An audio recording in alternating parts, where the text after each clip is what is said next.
One of my favorites is we grow apples and we sell to apple buyers. We don't try to convince orange buyers to buy apples. And a lot of people, they try to get in the convincing business, and that's really tough. What that really means is in sales, you're looking for the quick no, right? You're not trying to convince someone when they already say, hey, listen, we only index. We don't use active managers.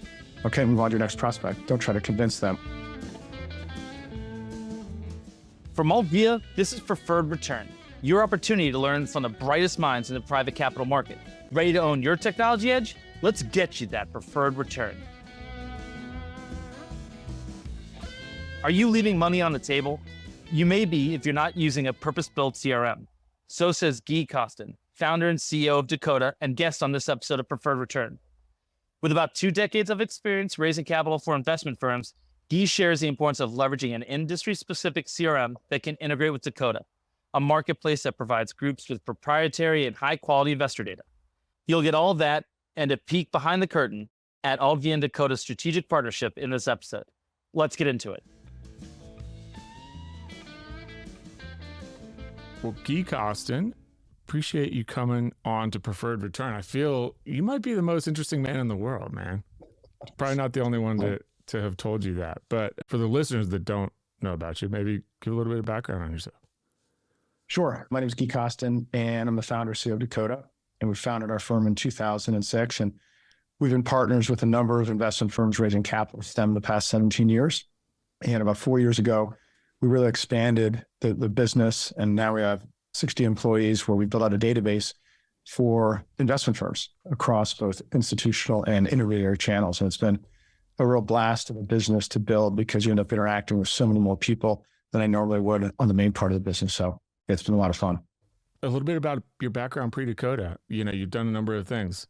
Yeah. So I got out of college in 1989, University of Virginia, played on the golf team. And I spent the beginning part of my career in the real estate business. Lived in San Francisco, represented Starbucks Coffee, did about 150 locations for them, which is a lot of fun. The Bay Area is a beautiful place to be. We saw these little towns, and that was a great time. Then in the early 2000s, moved back to Philadelphia, and I got into investment fundraising business in 2001 with Turner. Then in 2003 with a firm called Kramer, Rosenthal McGlynn. In 2006, decided to launch our firm Dakota in partnership with Edgewood Management, which has really been our guiding light since 2006. Also the Townsend Group out of Cleveland, who was a institutional real estate consultant, and we created 2 real estate fund of funds with them. And that launched our company in 2006. Amazing. I was in Philly visiting y'all. By the way, your offices are incredible. The studio speaks for itself. And, you know, I haven't spent a ton of time in Philly, but I got the sense that there's definitely like a couple of companies in this market there. There's a lot of pride there. You know, that's something that's always known about folks from Philly is they love Philly, especially post-COVID versus some cities. I mean, I thought the whole vibe there was amazing. I thought the sort of little community of technology companies, super cool. Year one, Crossbeam is another. I've mentioned them before on this podcast. And my understanding from Dom is that you guys kind of took over some of that space in the building you're in kind of early in COVID, took advantage, and man, amazing space. Yeah, it's worked out great. And I just think it's so important to have a really great work environment for everybody to work within. So we definitely invested pretty heavily in the office space and in the studio. So that's behind us, but it really creates a great environment for everyone to be able to come down and work in and not sit in a 800 square foot apartment in downtown Philly as a 23-year-old. So, all right, well, let's talk about Dakota a little bit more. So obviously, you know, the marketplace, the data company, you know, sort of came out of the agent business and raising capital. Let's start there. What's going on out there? I mean, you know, it's grim. I think everybody knows that, but you're in the thick of it. Tell us, port from the road. Fundraising has always been a hard job, and it's always going to be a hard job.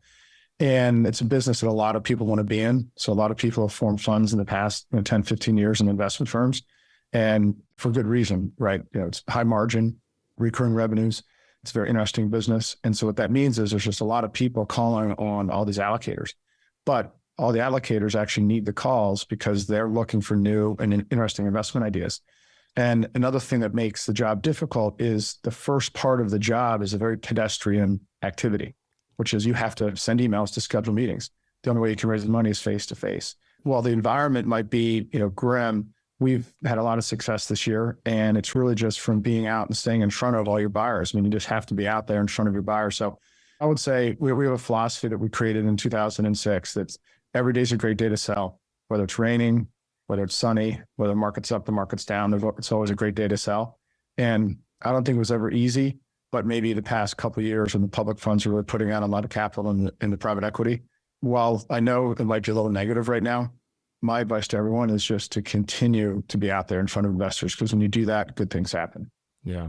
That's Dakotaism, maybe. I love these Dakotaisms. On your website, the video bios of your team, everybody sort of mentions their favorite Dakotaism.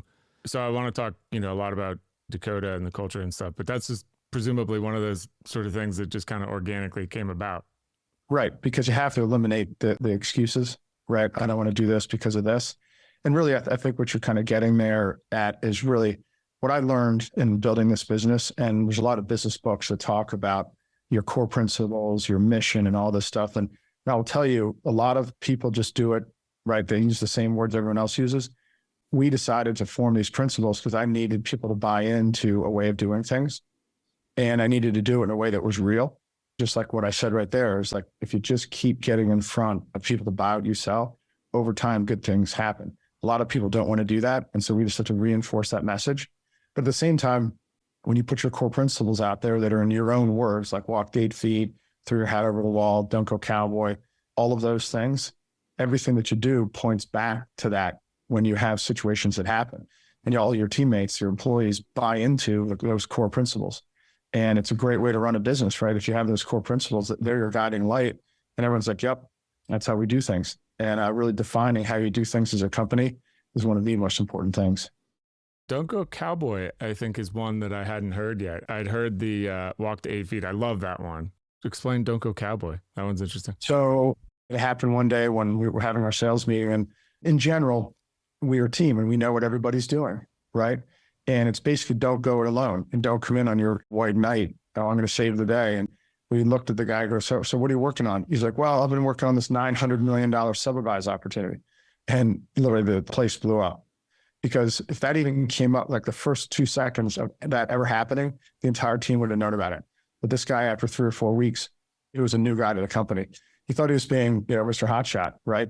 Our whole thing is put everything what you're working on in front of everyone on a daily basis, because you don't know phone calls, meetings people have had, things they've read, whatever it might be. So you need to tap into the collective knowledge of the group where they could be helpful. So you want to be so transparent and sharing everything that you're doing. Yeah, the serendipity is a powerful dynamic, and I love that. What is your favorite Dakotaism? One of my favorites is we grow apples and we sell to apple buyers. We're going to try to convince orange buyers to buy apples. And a lot of people are convinced that they try to get in the convincing business, and that's really tough. What that really means is in sales, you're looking for the quick no, right? You're not trying to convince someone when they already say, hey, listen, we only index. We don't use active managers. Okay, move on to your next prospect. Don't try to convince them. And I think that's something that really is a through line throughout our entire sales organization. Yeah, love that one.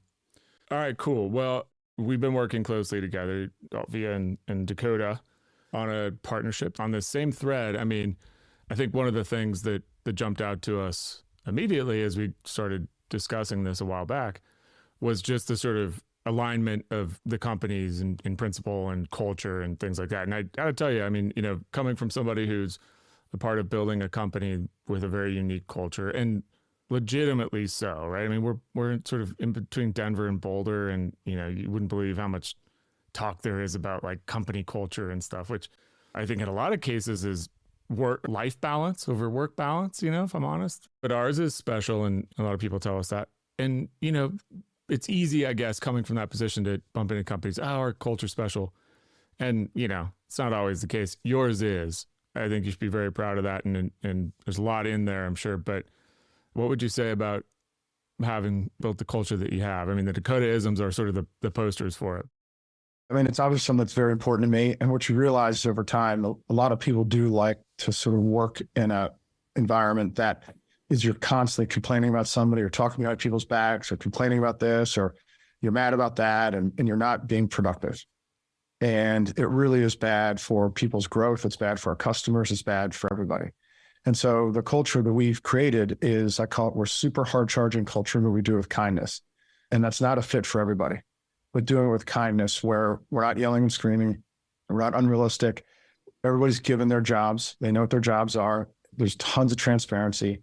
And so what ends up happening when everybody buys into that transparent, accountable, getting after it, growing, anticipating, because it's one of the most important things in sales is being able to anticipate up front what someone wants to know. And so you frame your remarks that way. Well, it's no different than internal communication. I shouldn't have to jump on a call after 10 check-ins that we have and have to ask the same questions. People should anticipate what's required on the call, if you will. And then when you do that, you can get so much accomplished because people aren't being demeaned. They're not being teased. There's no teasing. You're all for the team. And it becomes really enjoyable to come to work. It becomes really enjoyable to work with people that are nice to you, that respect you, and there's low agita, right? Low volatility. I can't work in an environment that is high vol. As I always say to everybody, if we're talking about somebody behind their back, that means they're not a fit and they're probably going to have to go. Every single time. We just don't do closed door meetings. We don't talk behind people's backs. There's no passive aggressiveness. And so people just come to work and get their job done and they're respected. And listen, and for me, selfishly, it has to be fun. I have to love the people I work with. We've never had a T&E policy. We've never had a vacation policy. So we just treat everyone like adults. Well, and having spent time with your team, it's apparent and very clear that they love working with you and for you. And there's really something there. So big ups to you, because I know that's hard. You know, you mentioned how, Dakota Marketplace ultimately came to be. I love that story. Basically, you're a sort of fanatic about CRM. The agent business was maniacal about using CRM and making calls and stuff. And then one day it was sort of like, wow, this is such good data that we're keeping here on these folks. It might be worth something to other people. It turns out it's worth a lot. Companies doing outstanding. Was it that simple? I mean, that obvious? That's how Marketplace came to be? Yeah, it was. I had this idea for a content platform and read all these books on platforms and launched the idea in 2016, finally built a product, which took forever. In June of 2018, we had 14 paying customers. And once they're up there, they had their content. They said to me, where are all the people? You said you're going to drive due diligence analysts to this. And I said, well, not really. And so they were getting really restless and angry at me in July. And we have a very detailed sales process and team meetings on our investment sales team. So I said, hey, what if we just invited these 14 people to our investment sales call and we'll share information? And I said, for them, we'll just choreograph it. We'll bring on a CIO and interview. These are all the institutional investors you want to call in Boston.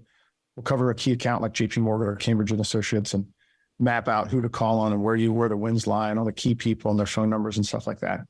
So we did it the 24th of August, 2018, and it was a grand slam. Everyone loved it.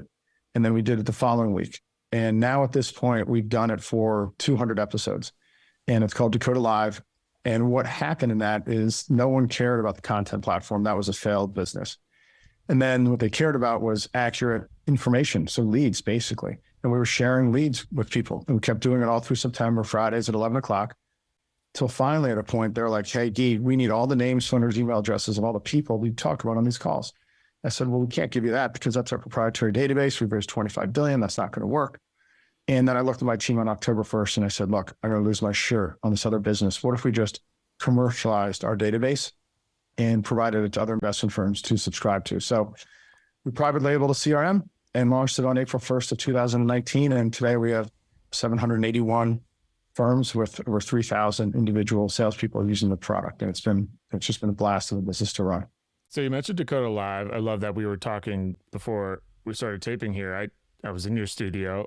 Facility's amazing. I mean, I'm sitting here in a home recording studio, and I had major moment when I came home from Philly after spending 2 days in your incredible studio. I kind of sat here like, I've outgrown this studio. I need one like Guy's. And so, very cool, the uses there. I mean, the team showed us some of the sort of blooper reels and some of the funny videos. I mean, I just love that. But, very unique. I mean, this Dakota Live call is like a classic. I mean, the production value is incredible, but very, very useful practically. And it's just become this thing. I think that members of the team while we were there told us that, a lot of folks that are sort of interested in Marketplace will try Live, if you will. It's available only for Marketplace customers. Like the conversion rates are incredible, right? I mean, it is a high value thing. Never mind the data in Marketplace, but this is a practical, useful thing for capital raisers. Yeah, big time. The thing that we just backed into it, I had no idea because we were shooting it in our offices, for years and years, if you will. I said to the team, I'm like, you know what? There's a space on the third floor. I was like, wow, we could do a studio here once we're moving on the fourth floor. So I went online to College Game Day and I looked at who produced those College Game Day studios. And I saw this guy, Joel Roy, up in Connecticut. So I called him and I said, hey, we have a 2,500 square foot space down here in Philly. Could you build us an ESPN studio? He goes, yeah, I'd love to. He goes, I'm down doing the Eagles, the Giants, the Commanders. He does it for Cowboys. He's a professional studio creator. Yeah. And so we just got going with the designer and we designed it and did the whole thing. And it was very cool. It was a little bumpy once it launched. There was a lot that you have to get going in terms of lighting. That was a little bit of a challenge in the beginning, but once we got it all set, it's been great. And the studio team is like a family down there. They're like just the most lovely 5 people, just awesome culture that they have down there. Yeah. Amen to that. Team's amazing. The quality, everything's amazing. I didn't know the backstory about the ESPN file. That's cool. It was really fun. And Joel makes all our signage, and he's got the client list that he has is second to none in terms of universities, pro teams. I mean, he's done them all. They're incredible. It was really cute yesterday because I called him. I needed to do some golf tee markers for us in the Dakota brand. I will say that's probably the most fun project I've ever worked on. So. I'm sure. All right. So Dakota Live, amazing, very practical. And I think that that's the story largely from my point of view about Dakota is, kind of talking about the evolution of it, how it came to be from the agent business, live, all those. I think put simply, it is a very common sense, very comprehensive approach to providing data for capital raisers, like built by capital raisers, right? And that's no accident. I mean, it's just been very logical how it's come to be. What makes Dakota different, I think, is in large part that. I mean, it's not like a bunch of sort of technology folks that were like, ooh, imagining all these things that could be, right? I mean, that's the thing in having built software products for me that drives me nuts is you have to interact with software everywhere you go every day. And you see so much of like all these things that somebody did simply because you could, but not because somebody wanted it or would find it useful. It's just like available and it could be done. And so let's do it. Dakota has evolved to be just very practical because it was built by folks that are doing the same thing as the users on a day-to-day basis. Exactly. And it's also, there's the law of unintended consequences. It actually allows our investment sales team on a weekly basis to have to comb through. So we don't have to really have the meetings we had in the past because we have to go public with covering a key account, covering a geography, covering a city. So that keeps us sharp. You know what I mean? So it's really unbelievably useful to the team because we're basically just doing our sales meeting publicly, right? We're talking about all this stuff, and then you capture it all. And then here's the crazy thing. All that information, all that content that we create in Dakota Live, all goes into the product. Both all the videos go into the product and all the transcription, all the written talk, spoken about words get transcribed and put into the different accounts and contacts and areas. So every single week we do Dakota Live, we enhance the product with new content. Yeah. That's one of the things, by the way, that in talking with some of the customers that we share already and kind of hearing about their use of it, I mean, being able to search through transcripts was a huge point that was called out. And so too was how comprehensive and differentiated the data is on RIAs as well. Yeah, it's huge. I mean, that's because we have over 250 RIA clients and we have 2,100 in the database. And as you know, when you talk RIAs, there's 14,500 RIAs within the SEC website. And then you have to distill it down only to those RIAs that will actually invest in outside managers.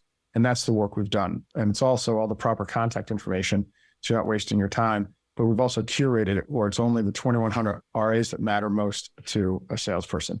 And so coming back to kind of what's going on in the market, obviously very nice data set to have. These days, a lot of growth in private markets coming from RIAs. And I just want to kind of get your point of view. Generally, you talked about what it's like to be out there raising capital right now. I'm going to kind of dub you most interesting man in the world here and run with it. Let's get just kind of your point of view on what's going on. It's obviously a tough time to be out raising capital. I'm on the record as feeling like, I've had a couple cycles now where these downturns in hindsight proved to be, good times for innovation, whether it was, technology driven or not. I think, the evolution of managers telling stories is amazing. I mean, I've even equated this a little bit to Napa Valley. I think Napa Valley is amazing. My first trip there, I really appreciated how well wineries in Napa are able to kind of position themselves and tell stories, right? It's all sort of grapes and wine at the end of the day, and yet the price points, what makes them all different is the story, right? So you go visit them and they tell these amazing stories. And I think that that's the case with private managers as well, is that, there's got to be a lot of stories there. And so the evolution through these downturns of the stories as they develop, again, the technology that's developing and all those sorts of things, what's going to happen? What got us here? I think back to the comments I was making before, success in sales, success in anything you're doing is just doing it consistently every single day, doing the right things. For us, the right things are getting meetings with our potential buyers on a consistent basis and doing that every single day and not getting sidetracked and trying not to listen to the noise because there's a lot of noise out there. The thing that happened was you just had an egg through a snake with the whole COVID and then all the stimulus and then all of this. It just pumped up all these asset prices to stupid levels, and they just all came back down to earth to where they should be. But during that time period, I think the winners, right at the end of the day, just ignored everything and just kept putting one foot in front of the other, serving your customer, creating a great product, taking care of your employees, and just being consistent. I think the bummer for a lot of people is that some people went up with it and then went down with it. We had our ups and downs, but we just executed on a consistent basis. And I think where we are today, I don't know where things are going. There's so many things we can't control. And another big time Dakotism, which is number one, really, is focus on what you can control.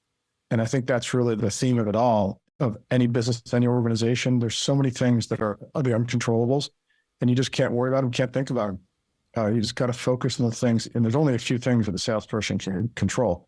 And that's part of our Dakota way. Know who to call on, know what to say, have a killer follow-up system. And we live by those things, both on the software team and the investment team. They're very easy to follow. And anything outside of that, you're in trouble. Yeah. This little phase we've been through with emerging managers, how many of those folks are going to be around still? I mean, what's it like out there right now with being an emerging manager that's spun out, minimal track record?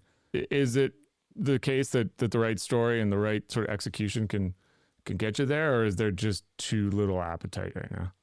It's all shades of gray, right? Because emerging managers can mean a lot of things, but I think starting out with $2 million with no track record, that's going to be a slog. I mean, the smartest emerging managers stack the odds in their favor, right? So they make sure that they have some level of asset base. They make sure they're just not going out with no track record, right? They can point to where they've had success in the past. I think the people that are perpetually in trouble, right, is if they just go out there and just hope they can get it done. And I'm not saying they're not smart. They're probably very, very smart. But if you go on a very low asset base, you don't really have a great track record in the past to point to, or you're just doing it. I think the emerging managers, if done properly, if they're executing from a sales perspective, there's no doubt that the emerging managers can win. If we distinguish between emerging manager and pure startup, I think the pure startups are always going to have an uphill battle. Whereas the emerging managers, if they're getting their story in front of enough buyers consistently and are disciplined to it, they can win. Yeah, there is a desire from certain LPs to hear stories like that, but they have to really be differentiated, right? And there has to actually be something to the story. I mean, I was just at an event last week for fundraisers, and I made the comment, like, it's inherently not differentiated when you ask the question of what differentiates you to 100 managers. Which, we both talk to these folks all day, every day. And, for the most part, the answers are kind of the same. Oh, well, we're, lower middle market focused, and, we're operators. And I come out and tell people, but it's like, I just heard that in the last call I was on. That is inherently not different. But, really developing a differentiated story, that, there's an audience for it. 100%. I always think about when you mention culture, I learned definitely throughout this process is you can't talk about it per se. You really have to live it. And what I mean by that is you have to walk the talk. And I think when it comes to those discussions about managers and then how they add value and how they invest, that really has to be brought out, and people will buy into that story, but there really has to be a story there. There's a lot of private equity firms that'll just be the money, and they don't really want to be the operator. They don't want to dig in. They don't want to assist. They don't want to help with business development. And so that story sings, right? But it's maybe a little bit different. They call those sometimes index funds, where they just make so many investments. And then on the other hand, you have these other funds that only have 10 to 12 investments, and they're ridiculously focused on helping those companies succeed. And so I think there's that story there too. And then I think also just passion is a big thing that needs to come out when you're talking to a manager and a portfolio manager. You're just seeing the passion, like what really motivates you to get up in the morning and come to work. And that's the number one question I ask salespeople to ask their PMs so they can then communicate that to the prospective LPs. Yeah. I want to get back just quickly to the Alvia Dakota partnership. Super pumped. And again, say all the things. Your team's amazing. It's been amazing to work with y'all. Get to know you. Ultimately, at the end of the day, it's our hope to empower fundraisers to raise more capital. And that, it's a little bit cliche even. But for us, from our perspective, from Alvia's perspective, we think about trying to provide managers with the tools to be more effective doing this, even to telling a story, right? We're really interested in like combing through data and being able to find and sort of explore the possibilities of, oh, interesting, you might be talking about this, but did you know that, there's this interesting sort of story in your data about how you do that? And maybe you're not talking enough about that. At the end of the day, the fundamental problem for capital raisers is, you can give them like the big bad machine that, they can just push a single button and it can do all these things for them. But if they don't know who to do it to or who to start, reaching out to, and to your point earlier, if you just stick with the reach out stuff, then you can get there. And so that's really where the combination, comes together, right? Is empowering process and systems and workflow with data and getting people, into a sophisticated workflow where, hey, understanding how to go after people, how to leverage the information that Dakota is providing in context inside of the workflow, save time, save steps, automate some things here and there. Again, on the surface, it's like, oh, it's a pretty straightforward kind of partnership here, but it's so much more for the everyday capital raiser. Yeah. So I would say Alvia, the most important thing a salesperson can have is their CRM. It's their number one tool. There's not a second tool. It's their number one tool. And the investment in an Alvia, should over time end up being free and actually additive to your revenue. It should help you generate revenue. There's not another leverage point that a salesperson has other than a CRM. Okay. And getting the meetings that people have scheduled for the salespeople, you can't use Excel, you can't use Outlook. You got to get your meetings you scheduled into Alvia, into your CRM, right? We're talking on this call about Alvia, but you guys have also created a very highly customized product, but it's the only way to 10X. I mean, like if I'm you, it's the only way to 10X your productivity, right? There's no other way to get 2X, 5X, 10X than your CRM and specifically your product. And I always felt when we started with Salesforce, because I know you guys are built on Salesforce, I literally should say to myself, this product is literally free. They should be charging more just because of the efficiency that it creates for a salesperson. It actually makes your life sane. And all you have to do is a couple of things, right? Enter the meetings that you scheduled into your database. Obviously, the underlying data is very important, which is what Dakota Marketplace solves for in that data. But at the end of the day, if you're using Alvia and you just get your meetings in, that changes your life because you can go back and you can associate so many things just with that one activity through the object-oriented database. So yeah, what you guys have created from a workflow standpoint is amazing.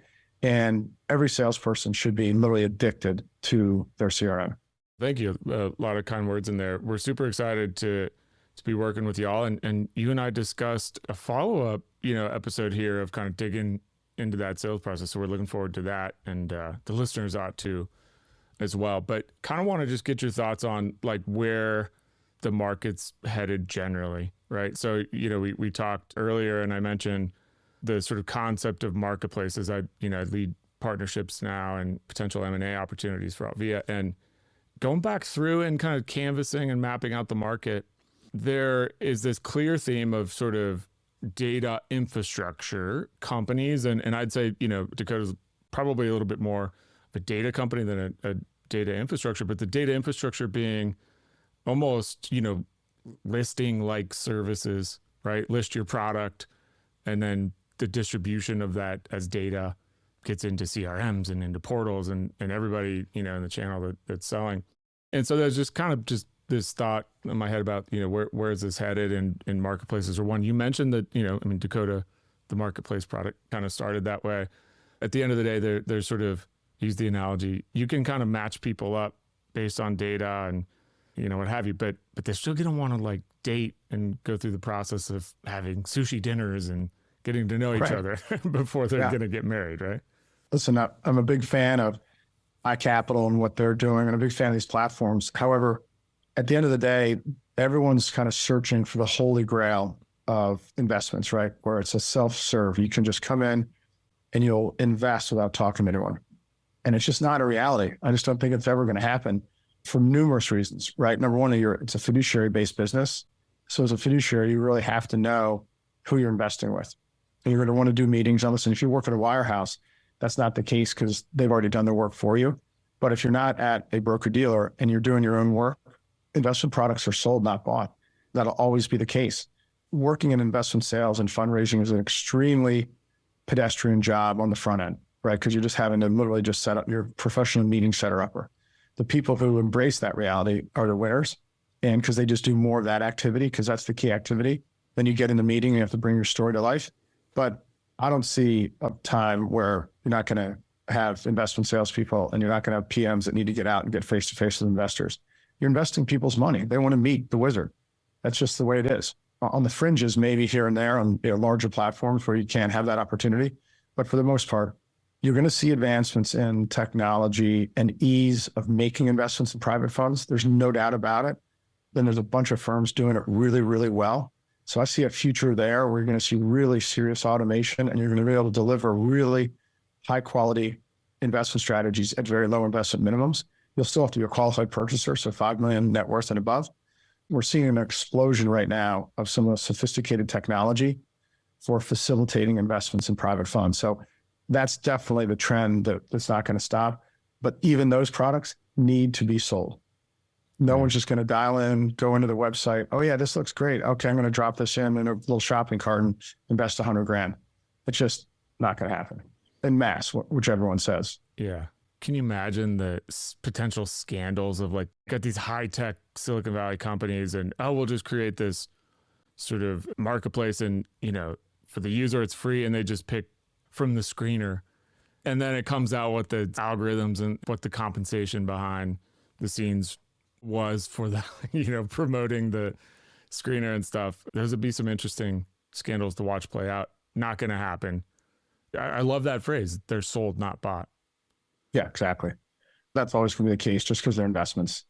The efficiency can be on the facilitation of the transaction, right? But the actual selling of it is going to be a face-to-face game, I think, forever. Yeah, for sure. Agreed. I've used this analogy before, but it used to be that if you, wanted to meet your match, you went out to, all the bars and stayed until close. Couldn't be in all the bars in one place and meet all the people. And then there became this idea of like, well, if you want to kind of set up what you like and stuff like that, we can kind of use some of this data to find some folks and create some leverage, right? At the end of the day, that's really what the technology does. And so perhaps, some of that and getting to know each other. But again, it's just not sort of a mail order partner type situation. It becomes how much leverage is there in consuming information in productive and meaningful ways and telling stories with technology and with data, but spending time getting to know each other and building the trust and the relationship that is really what's required and not just to sort of match. Right. I think the one thing that I think we'll be able to do is use the data of public underlying investments of certain institutions that then you can create a profile of over time what they've invested in. And then you'll be able to show different investment firms, private equity, private credit, private real estate, what have you. This is your target list based upon 10 to 15 years of past investing. I think we'll be able to start to create profiles to short circuit the process, if you will. It still requires a face-to-face meeting, but we can use data, have investment firms target certain institutions that would be have been amenable in the past to their exact type of strategy. Yeah.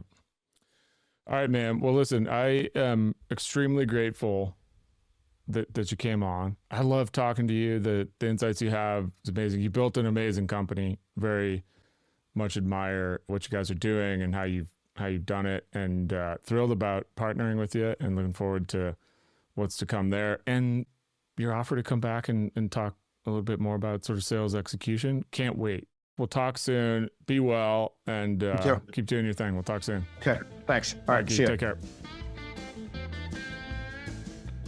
Thanks for listening to Preferred Return. If you found this episode thought-provoking, consider subscribing wherever you get your podcasts. For more information about today's topic or for additional takeaways to own your technology edge, visit altvia.com. That's altvia.com. We're back next month with another episode, so stick around and let's make sure you get that preferred return.